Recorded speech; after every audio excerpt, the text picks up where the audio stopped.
JEE 2025 YouTube के ज्यादातर channel पर आपने ये तो सुना होगा कि 4 महीने 6 महीनों के अंदर में पढ़कर आईआईटी जेई क्लियर की। मैंने खुद अपने चैनल के ऊपर में बता रखा है कि कैसे मैंने यूट्यूब से 4 महीनों के अंदर में पढ़कर आईआईटी जेई क्लियर की। ये सारी एक एक्सेप्शनल चीजें होती है और ये सारी हवाबाजी चीजें एक तरफ। If I am coming to reality and if you notice, मैंने बहुत सारे वीडियो के अंदर में ये बता रखा है कि मैं हर एक क्वेश्चन को 11th से ही बहुत ज्यादा बेसिक से सॉल्व करता था, हर एक कंसेप्ट को बेसिक से समझता था, जिसने मेरा एडवांस का एक बेस बना दिया था 11th क्लास के अंदर में। और इस समय पर अगर किसी वीडियो के अंदर में कोई आपको ये बोल के सेटिस्फाई करता है कि 11th से ज्यादा इंपॉर्टेंट 12th है, तो उससे बड़ा झूठ कुछ नहीं है। और मेरी 11th भी गलत रिसोर्स के कारण बर्बाद हुई थी। अगर आप किसी भी सीनियर से जाकर पूछोगे तो वो आपको यही बोलेगा कि इस समय पे आपके पास सबसे प्रीशियस चीज जो है वो है समय, टाइम। हर एक 25 एस्पिरेंट के दिमाग में कुछ हो या ना हो, लेकिन ये होना बहुत ज्यादा जरूरी है कि आपके एग्जाम को 1 साल या 1.5 साल नहीं बचा है। आपके पास में सिर्फ और सिर्फ 2 से 3 महीने, जिसके अंदर में आपको 11th कंप्लीट करनी है बिना किसी बैकलॉग के साथ। एक फैक्ट मैं आपको बता दूं कि 99% एस्पिरेंट्स की 11th बर्बाद होती है और वही 99% एस्पिरेंट्स होते हैं जिनके आईआईटी भी क्लियर नहीं होती। इन माय केस ऑल्सो, अगर मैं भी एडवांस का बेस अपनी 11th स्टैंडर्ड के अंदर में नहीं बनाता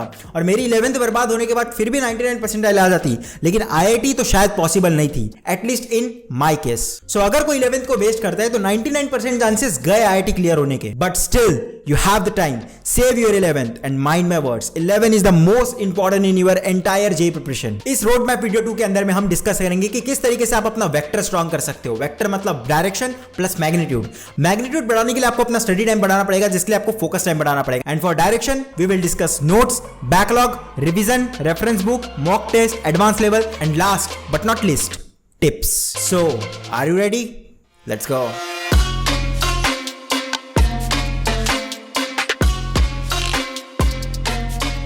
सो फर्स्ट, स्टडी टाइम, जिसके लिए आपको फोकस टाइम बढ़ाने की जरूरत है। और इसके लिए आपको मोटिवेशन के थ्रू बिल्कुल नहीं पढ़ना है। मोटिवेशन एक ड्रग्स की तरह होता है जो आपको हर थोड़े थोड़े समय में बार बार लेने की जरूरत पड़ेगी। आपका जितना भी दिन का स्टडी प्लान है वो आपके डेली शेड्यूल की तरह होना चाहिए, जिसके लिए आपको मोटिवेशन की जरूरत ना पड़े। तो सबसे पहले हमें फोकस टाइम आइडेंटिफाई करना है और उसके बाद में उसे धीरे धीरे इंप्रूव करने की कोशिश करना है। जब भी आप पढ़ने बैठो टाइमर लगाकर बैठो और उस टाइम को आइडेंटिफाई करने की कोशिश करो जितने समय तक आप बिना डिस्ट्रैक्ट हुए पढ़ सकते हो। अब फोकस टाइम हर किसी के केस में अलग अलग हो सकता है। किसी का आधा घंटा होगा तो किसी का 1 घंटा। लेट्स अज्यूम अगर किसी का फोकस टाइम आधा घंटा है तो वो जब भी पढ़ने बैठेगा आधे घंटे तक वो बिना डिस्ट्रैक्ट हुए आसानी से पढ़ सकता है। एंड आफ्टर दिस, जब भी आप पढ़ने बैठो आपको हर बार अपने फोकस टाइम के अंदर में 10 मिनट प्लस करते जाना है।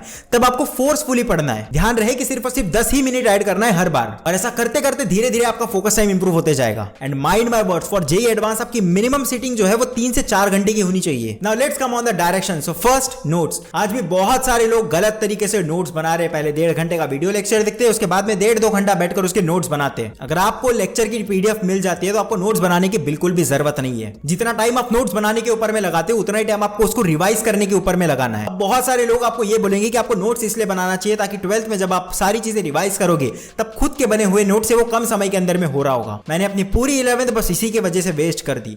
आपको पीडीएफ नोट्स को बार बार रिवाइज करना है, तो आपको उसको रिवाइज करने का टाइम जो है वो हर बार कम होते जाएगा। और नोट्स आपको तभी बनाने जब आप क्लास में बैठे हो। वो भी मैं आपको स्पेसिफिकली बता देता हूं। सबसे पहले आपको डेट मेंशन करनी है, चैप्टर का नेम होना चाहिए और जो टॉपिक चल रहा है वो हर एक टॉपिक को आपको लिखते जाना है।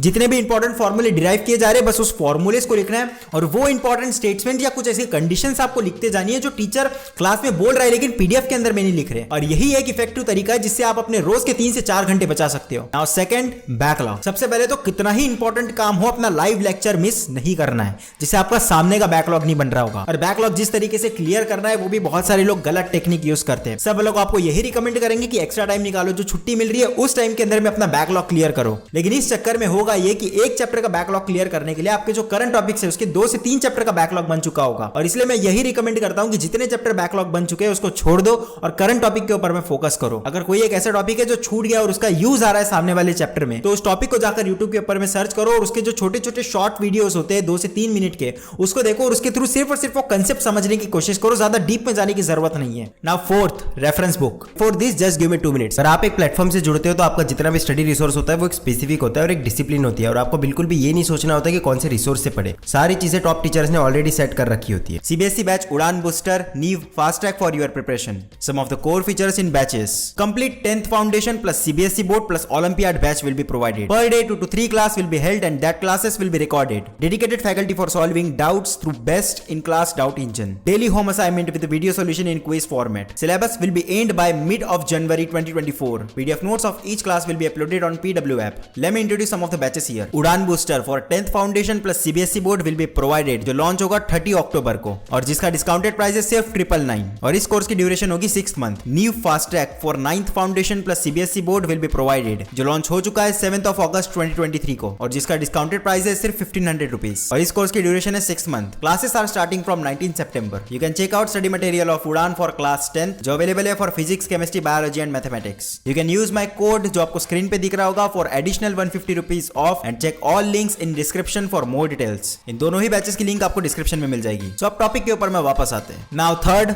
रिवीजन. आपने जितनी भी चीजें पढ़ ली अगर उसको रिवाइज ही नहीं किया तो वो सारी चीजें आप धीरे धीरे भूलते जाओगे. अब ये सबको पता तो है कि रिवीजन बहुत ज्यादा इंपॉर्टेंट है, लेकिन ज्यादातर लोगों की रिवीजन इसलिए छूटती है क्योंकि जब एक नॉर्मल एस्पिरेंट्स ऑन पेपर अपने पूरे दिन को प्लान करता है तो उसका वो 70 to 80% ही फॉलो कर पाता है और वही जब हम प्रीवियस डे का रिवाइज करने जाते हैं तो हमें ये डर होता है कि इसके चक्कर में कहीं हमारा आज के दिन की चीजें ना छूट जाए. तो हम ये सोचते हैं कि आज के दिन की पूरी पढ़ाई कर लेते हैं, उसके बाद में लास्ट में जाकर रिवीजन करेंगे. और जैसा कि मैंने बोला कि 70 to 80% ही फॉलो कर पाते हैं मैक्सिमम केस में, उसकी वजह से वो रिवीजन भी छूट जाती है और प्रेजेंट सिचुएशन संभालने के चक्कर में जितना भी हमने पास्ट में पढ़ा है वो सब कुछ हम भूलते जाते हैं और फिर पूरी 11th कंप्लीट हो जाने के बाद समझ आता है कि जो चैप्टर्स हमें लग रहा था कि कंप्लीट हो चुके हैं वो भी बैकलॉग के अंदर में काउंट हो रहे हैं. वेल स्पेसिफिकली ये बता देता हूं कि सॉल्व क्वेश्चन को किस तरीके से रिवाइज करना है. जब भी आप किसी सॉल्व क्वेश्चन को रिवाइज करने जाओ तो आपको पूरा सॉल्व करके नहीं देखना है, बस दिमाग में क्वेश्चन पढ़कर ये याद करने की कोशिश कर रहे हैं कि कौन सी स्टेप लगाकर हमने इसे सॉल्व किया था. फॉर एन एग्जांपल ऐसा स्लोप था, ये दो कंपोनेंट तोड़े, ये दो कंपोनेंट को इक्वल करने के बाद इसका आंसर निकल कर आएगा like this. Now fourth, reference book. ये क्वेश्चन हर किसी का होता है कि ये मॉड्यूल सफिशिएंट है या नहीं है, ये रेफरेंस बुक सफिशिएंट है या नहीं है, लेकिन उससे पहले आपको ये आइडेंटिफाई करना है कि आप रेफरेंस बुक सॉल्व कर सकते हो या नहीं कर सकते. ये मैं आपको स्पेसिफिकली बता दूं कि बिना रेफरेंस बुक के अगर आप सिर्फ और सिर्फ अगर लेक्चर करते हो, डीपीपी करते हो, जितने भी आप क्वेश्चन सॉल्व करने के लिए दिए जा रहे हैं वो सॉल्व कर रहे हो और अगर आप रेगुलर टेस्ट दे रहे हो तो आपकी 99 परसेंटाइल तक तो इजीली आ जाएगी. इससे ज्यादा परसेंटाइल अगर आपको चाहिए, अगर आपको जेईई एडवांस में सिलेक्शन चाहिए तो आपको रेफरेंस बुक की तरफ जाना चाहिए. बहुत सारी जगह से ये सुना होगा कि HC Verma is not sufficient, लेकिन अगर आपका टारगेट सिर्फ और सिर्फ मेंस है तो आप अप टू 99.99 परसेंटाइल तक HC वर्मा के थ्रू इजीली ला सकते हो. But for advance HC Verma is not sufficient और उसके लिए मैं आपको रिकमेंड करता हूं कि फिजिक्स और मैथ्स के लिए आपको सिंगेज करनी चाहिए, ऑर्गेनिक केमिस्ट्री के लिए हिमांशु पांडे, फिजिकल केमिस्ट्री के लिए नीरज कुमार और इनऑर्गेनिक केमिस्ट्री के लिए lecture notes are sufficient. But जितनी भी मैंने केमिस्ट्री के रेफरेंस बुक बताई इसके अंदर में सिर्फ और सिर्फ क्वेश्चंस मिलेंगे, थ्योरी या इलस्ट्रेशन नहीं होंगे. And for modules as of now I don't want to comments on module, but अगर आप एलन के मॉड्यूल सॉल्व कर रहे हो तो no need to change it. Now fifth, mock test. जिस भी पर्टिकुलर कोचिंग या इंस्टीट्यूट में आप पढ़ रहे हो उसकी रेगुलर मॉक टेस्ट तो आपको देनी ही है, भले आपका सिलेबस कंप्लीट हो या ना हो. देखो नंबर के बेस पे खुद को जज कभी मत करना, किसी टेस्ट का नंबर्स मैटर नहीं करते, वो बस आपकी फाइनल जेईई मेन की एग्जाम होगी जिसके नंबर मैटर कर रहे होंगे. सो मार्क्स की वजह से तो कभी किसी टेस्ट को मिस मत करना. और इसके अलावा मैं आपको ये रिकमेंड करता हूं कि आपको इंडिया लेवल के ऊपर में जो सारे इंडिया के बच्चे दे रहे हैं वैसे आपको एक कॉमन टेस्ट सीरीज खरीद के रखनी चाहिए जो वीकली बेसिस पे नहीं लेकिन महीने में एक बार हो रही हो और मेक श्योर कि वो पेड टेस्ट सीरीज हो. मॉक टेस्ट से भी ज्यादा इंपॉर्टेंट ये निकल कर आता है कि उसको एनालाइज कैसे करना. मैंने इसके ऊपर में स्पेसिफिक वीडियो बना रखा है तो आप इस वीडियो के बाद डिस्क्रिप्शन में जाकर उसे चेक कर सकते हो. Now sixth, how can we reach advance level. देखो एडवांस जो है वो मेंस की तरह इतना ज्यादा कॉम्प्लिकेटेड नहीं होता, मैं इसको एक सेंटेंस के अंदर में डिफाइन कर सकता हूं. एडवांस लेवल रीच करना मतलब अपने दिमाग को धीरे धीरे करके एडवांस लेवल तक बिल्ड करना है और इसका एक ही मेथड है. आपके दिमाग को आप जितना ज्यादा स्ट्रेस दोगे, जितनी ज्यादा डिफिकल्टी वो फेस करेगा उतना ज्यादा धीरे धीरे वो इवॉल्व होते जाएगा. और इसके लिए आपके पास में 11th में बहुत ज्यादा समय है. भले आपकी मेंस की प्रिपरेशन अच्छी चल रही हो या ना चल रही हो,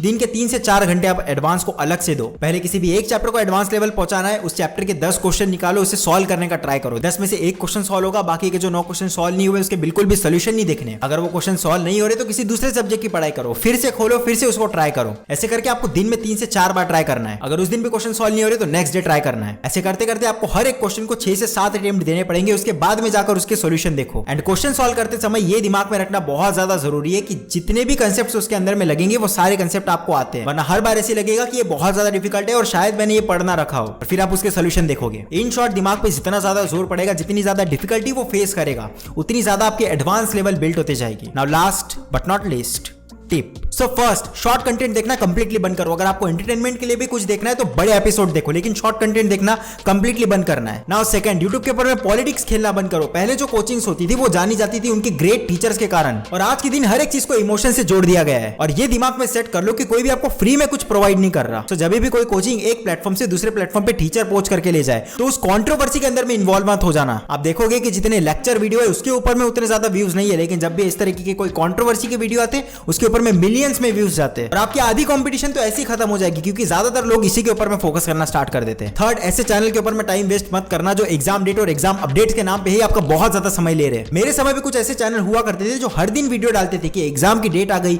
एडमिट कार्ड रिलीज हो गया, एनटीए को कॉल लगाकर बैठ गए। इन सारी चीजों के ऊपर में टाइम वेस्ट करने का बिल्कुल भी मतलब नहीं है। सो got it, the last and most important, within a 10 second close this video, subscribe this channel and go to study now.